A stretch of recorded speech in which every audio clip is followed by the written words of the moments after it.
ప్రాణాయామం చేయండి, స్ట్రెస్ తగ్గుతుంది. ప్రాణాయామం చేయండి, నాడీ శుద్ధి జరుగుతుంది. ప్రాణాయామం చేయండి, నిద్ర బాగొస్తుంది. ప్రాణాయామం చేయండి, వెయిట్ లాస్ జరుగుతుంది. ప్రాణాయామం అంటే ఏంటి అసలు? ప్రాణాయామం అంటే మనలో ఉన్న ప్రాణశక్తి యొక్క పరిమాణాన్ని పొడిగించడాన్ని ప్రాణాయామం అంటారు.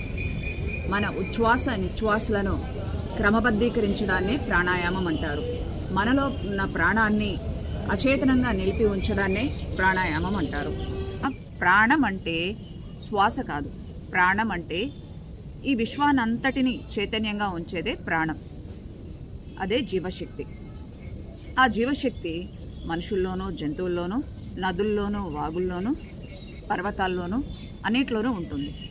మనుషుల్లోనూ, జంతువుల్లోనూ వాటి యొక్క కదలిక ద్వారా మనం ఈజీగా చూస్తాం. కానీ మిగతా వాటిల్లో అంటే వృక్షాల్లో కూడా జీవశక్తి ఉంటుంది. ఉండబట్టే అవి మొలకెత్తి పుష్పించి ఫలిస్తున్నాయి.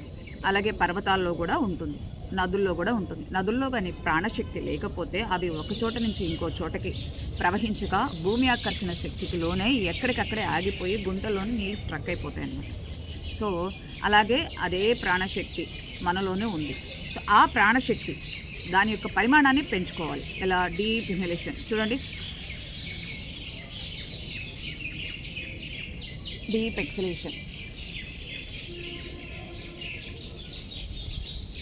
Deep inhalation, deep exhalation.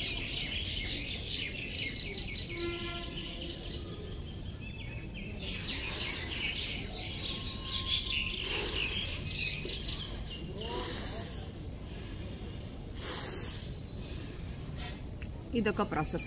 మనలో ఉన్న ప్రాణశక్తి పరిమాణాన్ని పెంచుకునే ప్రాసెస్ అనమాట. నిలిపి ఉంచడానికి ఇప్పుడు గాలి తీసుకొని కాసేపు ఆగిపోవాలి అంటే హోల్డ్ చేయాలి, దాన్నే పూరకం అంటారు.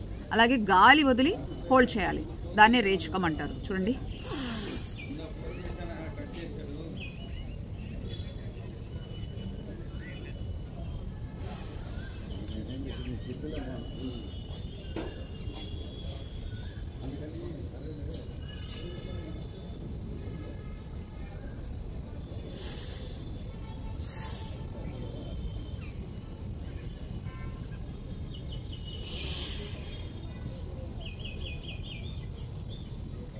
ఇదనమాట ప్రాసెస్.